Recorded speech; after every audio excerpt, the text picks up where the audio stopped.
I'm Cassandra King, 32 years old, and I never thought a family party would change everything.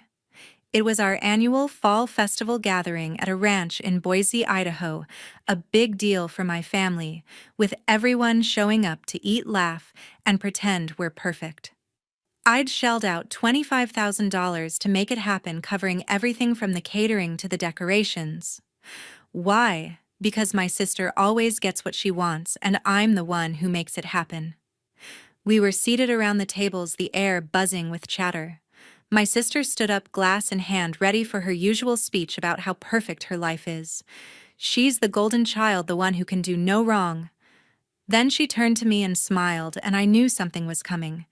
Some people, she said, her voice thick with fake pity, just try too hard to matter. Every eye turned to me.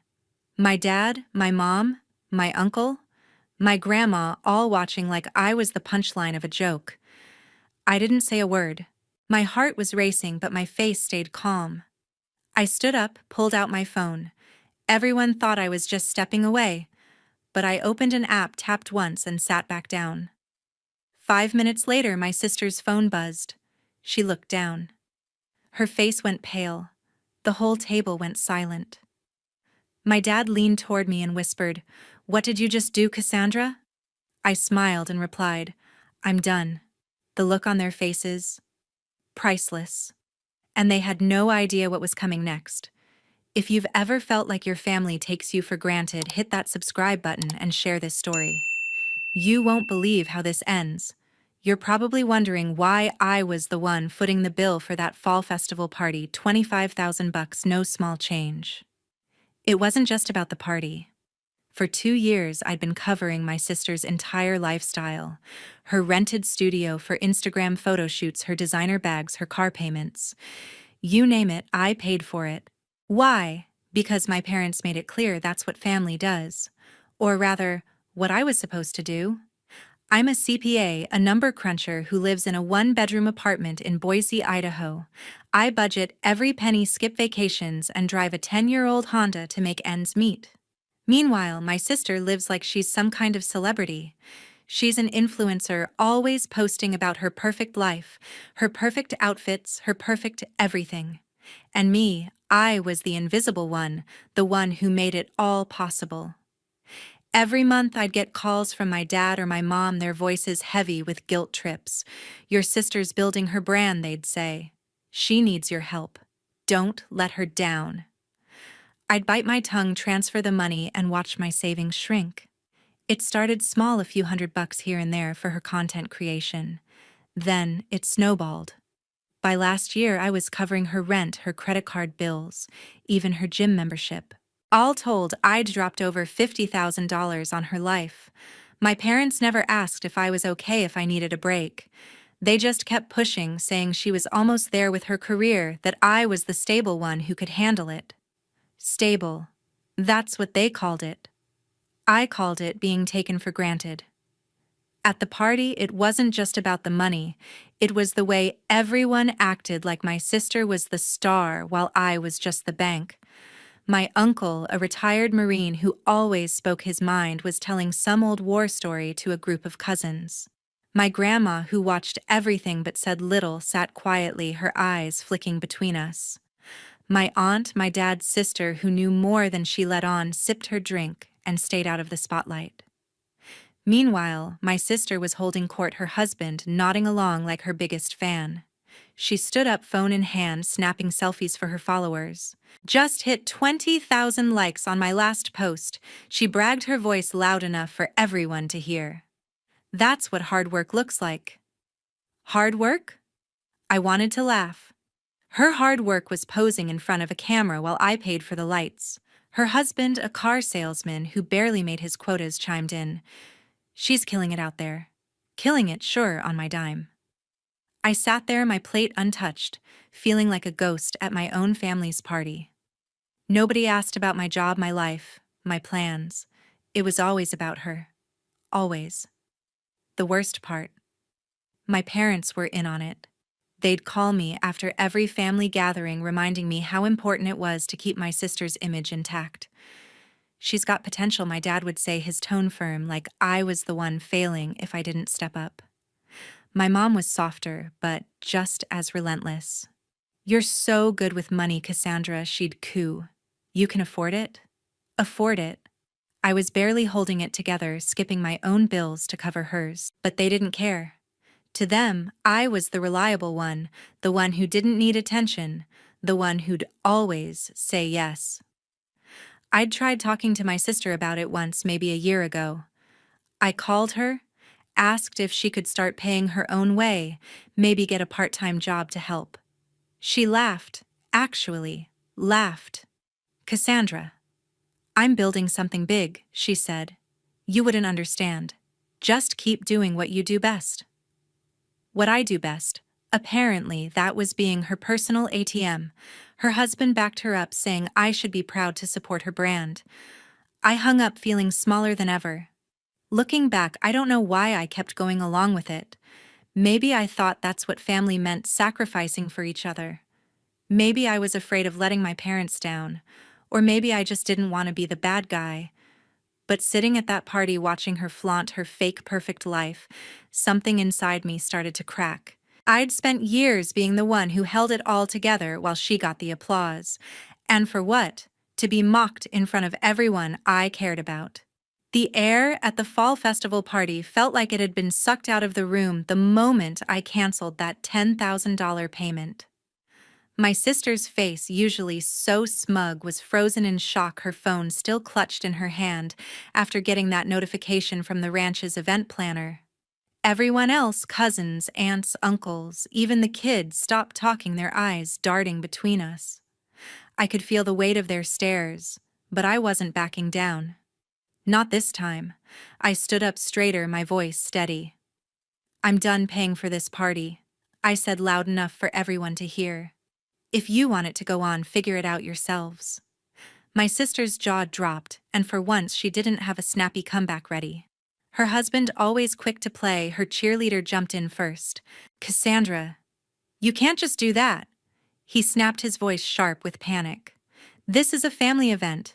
You're making us all look bad. Look bad. I almost laughed. They'd been happy to let me foot the bill, but now I was the problem. My dad leaned forward, his face tight with disapproval. Cassandra, this isn't the time or place. He said, his tone low but firm, like he was scolding a child.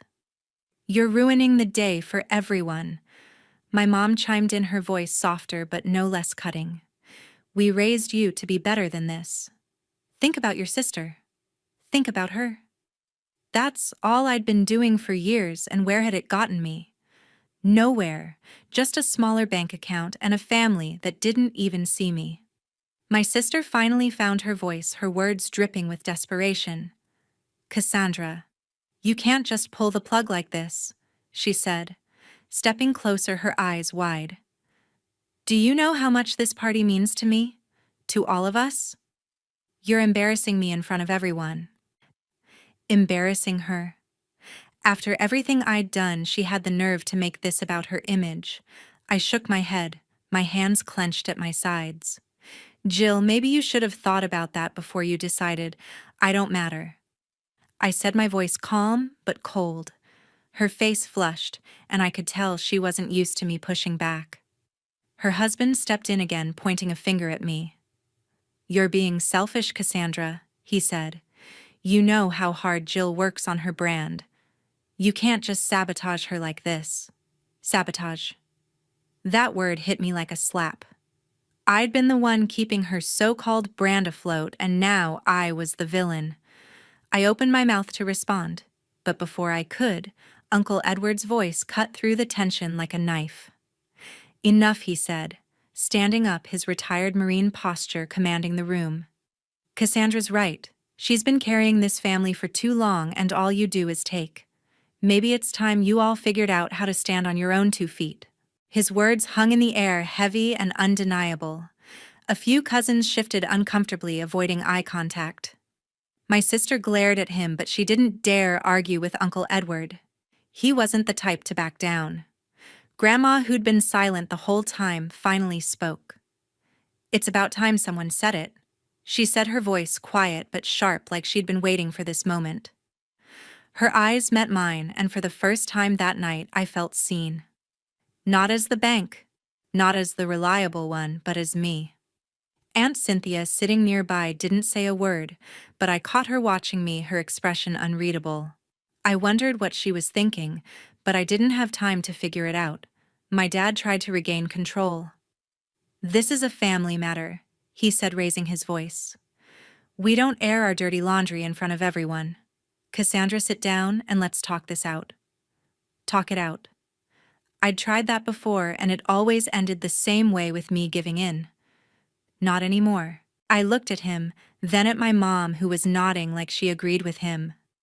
"There's nothing to talk about," I said. "I'm done being your solution to everything." My sister's voice cracked as she tried one last time. "Cassandra, please," she said, almost begging now. "Just pay the balance and we'll sort this out later. Don't ruin this for me. Ruin it for her." That was the last straw. I grabbed my purse, my hands shaking with a mix of anger and relief. "You've got it all under control, Jill," I said. "You don't need me." I turned and walked out, past the tables, past the stunned faces, past the life I'd been propping up for years. As I headed to my car, I heard my sister calling after me, her voice fading into the background. I didn't look back. The party was their problem now, and for the first time in a long time, I felt like I was finally standing up for myself. But what I didn't know was that this was just the beginning. Something bigger was coming. Something that would turn everything I thought I knew about my family upside down. 2 weeks after I walked out of that fall festival party, my phone buzzed with a text from Aunt Cynthia. "Come over," it said. "We need to talk." I hadn't heard from her since the party, where she'd sat quietly watching everything unfold. I figured she wanted to play peacemaker, maybe convince me to smooth things over with my sister or my parents. I almost ignored it, but something in her tone, short, urgent, made me grab my keys and drive to her place in Boise. Aunt Cynthia opened the door, her face serious, none of her usual warmth. She didn't waste time with small talk. "Cassandra, sit down," she said, pointing to the couch. "There's something you need to know about your parents." My stomach dropped. I'd been bracing for more drama, but the way she said it told me this was bigger than another guilt trip about the party. She took a deep breath and started talking. "Your dad and mom sold the old family condo downtown a year ago," she said. "They got $100,000 for it. Cash." I blinked, trying to process. $100,000. My parents never mentioned selling anything. They always acted like money was tight, like they couldn't help my sister because they were stretched thin. Aunt Cynthia's eyes narrowed. "They didn't tell you or your sister. They didn't want anyone to know." I felt my chest tighten, but I stayed quiet, letting her go on. "They took that money and invested it in some real estate stock," she said. "Thought they'd double it, maybe triple it. But it tanked. Almost all of it gone." She paused, watching me like she was waiting for me to explode. I didn't. Not yet. "They kept it a secret," she continued, "because they didn't want to look like failures. And all this time, they let you keep paying for your sister's life, knowing they had that money before it went south." The words hit me like a punch. $100,000.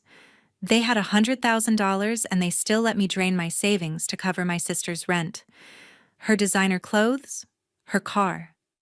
But it got worse. Aunt Cynthia leaned forward, her voice low. "That's not all, Cassandra. You've been paying their health insurance premiums for the last 6 months, and the roof repair on their house last spring. That was your money, too. They didn't tell you about the condo sale because they wanted you to keep covering for them." I sat there, stunned, my mind racing. I'd been sending them money every month, thinking they needed it to get by. Health insurance repairs, I thought I was helping my parents stay afloat, but they'd had $100,000 and chose to gamble it away instead of telling me the truth. They let me sacrifice my own financial security while they hid their mistake. And they let me carry my sister too, knowing they could have stepped in. I felt sick, like the ground had shifted under me. All those years of being the reliable one, the one who never said no, and this was what they'd been doing behind my back. I looked at Aunt Cynthia, my voice barely above a whisper. "Why didn't you tell me sooner?" She sighed, her shoulders slumping. "I didn't know the whole story until recently," she said. "I found out when your dad asked me to keep quiet about it. But after what happened at the party, I couldn't stay silent anymore." Anger started bubbling up hot and sharp. My parents hadn't just favored my sister, they'd lied to me, used me, and let me think it was my job to hold the family together. And my sister. She was just as bad, demanding more while never questioning where the money came from. I stood up, pacing the room, my hands shaking. "They played me," I said, more to myself than to Aunt Cynthia. "All of them." She nodded, her face grim. "I'm sorry, Cassandra. I thought you deserved to know." Deserved to know? I deserved a lot more than that. I deserved a family that didn't treat me like a doormat. I pulled out my phone, my fingers moving before I could think twice. I opened the banking app and canceled every recurring payment I'd set up: my sister's rent, her credit card bills, my parents' insurance, the contractor for their house repairs. All of it. Done. Then I sent a group text to my sister, my dad, and my mom. "I'm done paying for any of you. You're on your own." My phone lit up almost instantly. A text from my sister Cassandra. "What's wrong with you? You can't do this. Fix it now." I stared at the words, her desperation practically jumping off the screen. Fix it. She still thought she could snap her fingers and I'd jump. I didn't reply. I turned my phone off and looked at Aunt Cynthia. "I'm done," I said, and for the first time I meant it. Not just the party, not just the money, I was done with all of them. Aunt Cynthia didn't try to stop me or talk me down. She just nodded like she understood. "You're stronger than they give you credit for," she said. I didn't feel strong. I felt betrayed, raw, like someone had ripped open a wound I didn't know I had. But I also felt something else, a spark of resolve. I'd spent years trying to keep my family happy, but they'd been playing me the whole time. No more. As I drove home, my mind kept circling back to that $100,000. My parents could have helped my sister. They could have eased the burden on me. Instead, they chose to hide it, to let me carry the weight while they chased a bad bet. And my sister, she was complicit, happy to take without asking questions. I wasn't just angry, I was done being their safety net. What happened next would show them exactly what that meant. A month after I sent that text telling my sister and my parents they were on their own, the fallout started hitting them hard.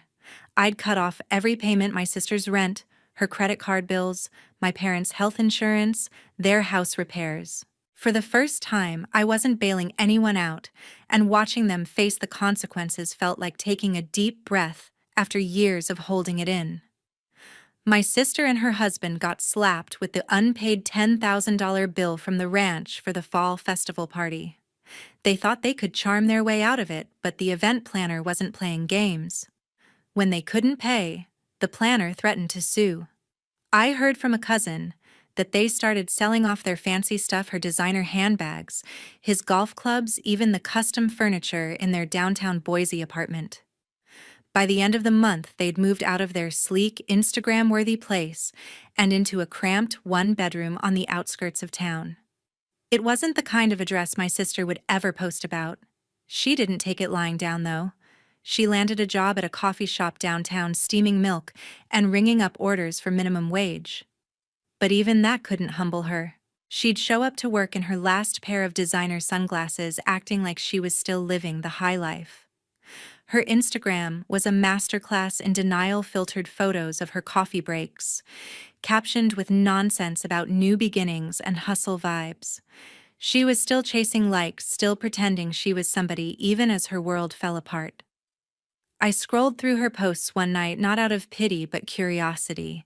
It was almost sad, but I couldn't feel sorry for her. She'd made her choices, and now she was living with them. Her husband didn't handle it any better. He was a car salesman who relied on my sister's brand to keep up appearances. Without my money propping them up, his charm started wearing thin. I heard from Uncle Edward that things got rough between them, arguments over money, late nights at the bar, the usual.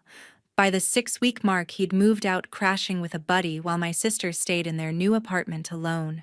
They weren't officially divorced, but everyone could see the cracks. He stopped showing up to family calls, and she stopped mentioning him online.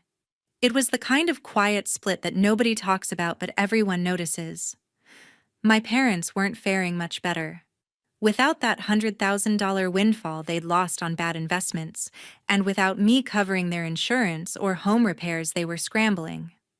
My dad sold his pickup truck, the one he'd bragged about for years, to cover their bills. My mom started clipping coupons, something she hadn't done since I was a kid. They'd call me sometimes, leaving voicemails I didn't answer. "Cassandra, let's put this behind us," my dad said in one. His voice strained. "The party was a misunderstanding. We're family." My mom's messages were softer, almost pleading. "We didn't mean to upset you, honey. Can we talk?" I didn't reply. I'd heard enough of their excuses over the years, and I wasn't buying it anymore. I wasn't gloating, but I won't lie. It felt good to see them face reality. For years, I'd been the one making sacrifices, stretching my budget to keep them comfortable, while they treated me like an afterthought. Now they were learning what it meant to stand on their own. My sister, who'd never worked a day in her life before, this was pouring coffee for strangers. Her husband was sleeping on a couch. My parents were selling off their pride to pay their bills. It wasn't revenge, it was just consequences. I kept my distance, focusing on my own life for once. I started putting money back into my savings, something I hadn't done in years. I even booked a weekend trip to Seattle just because I could. It wasn't much, but it felt like freedom. Uncle Edward called me one evening, his voice gruff but warm. "You did the right thing, kid," he said. They needed a wake-up call. I smiled, grateful for his support, but I didn't need anyone to tell me I was right. I knew it. My sister wasn't done trying, though. She sent me texts one after another, each one more desperate than the last. "Cassandra, I can't believe you're doing this to me." One read. "I'm working now. Okay? Can you just help with the rent one more time?" Another one came a day later. "You're tearing this family apart. Tearing it apart." That was rich coming from her. I didn't respond. I'd said everything I needed to in that one text. "You're on your own." She wasn't my responsibility anymore. My parents tried a different angle. My dad sent a long message about how they were struggling and how I was turning my back on family. My mom's texts were full of guilt trips, talking about how stressed they were, how they didn't know how to make ends meet. I read them, but I didn't feel the old pull to fix things. They'd made their choices just like my sister had. If they wanted to keep living in denial, that was on them. The more I thought about it, the clearer it became. They'd all been leaning on me for so long, they forgot how to stand up. 3 months after I cut off all financial support, my parents showed up at my apartment in Boise unannounced. I opened the door to find my dad and mom standing there, looking smaller somehow, like the weight of their choices had finally caught up with them. I hadn't spoken to them since the fallout, hadn't answered their texts or calls. I stepped aside to let them in, not because I wanted to, but because I knew this conversation was coming. I just didn't expect it to feel so final. My dad sat on the couch, his hands clasped tightly, avoiding my eyes. My mom perched next to him, her face pinched with worry. "Cassandra?" She started, her voice soft, like she was trying to soothe a child. "We're sorry for how things turned out.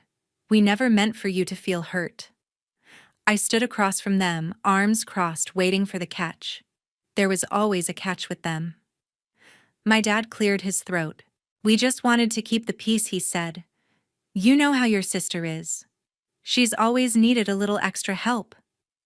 We thought you understood." Understood. I felt a spark of anger flare in my chest. They thought I understood being used, being lied to, being the one who always had to give. "You mean you wanted me to keep paying for her life?" I said, my voice steady but sharp. "And yours.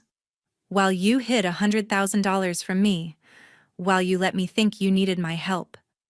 My mom flinched, but my dad's face hardened. Cassandra, that's not fair, he said. We made a mistake with that investment. We didn't want to burden you with it. Burden me? I laughed, but there was no humor in it. You let me drain my savings for years. You let me cover her rent, her clothes, her car. You let me pay your insurance, your repairs, all while you sat on that money and said nothing. That's not a mistake, Dad. That's selfish. My mom's eyes filled with tears, but I wasn't done. You chose her over me every time. You chose your own comfort over me. And you expect me to just forgive and forget. My dad stood up, his voice rising. We're your parents, Cassandra. We raised you. We gave you everything. You don't get to talk to us like that. I didn't back down. You raised me to be responsible, I said. And I was. I took care of all of you. But I'm done being your safety net. I'm done being the one who fixes everything while you take me for granted. My mom reached out, her voice pleading. Cassandra, please. We're family. We can work this out. I shook my head. No, Mom. I'm done. I'm not your bank anymore, and I'm not your daughter if that's all I am to you.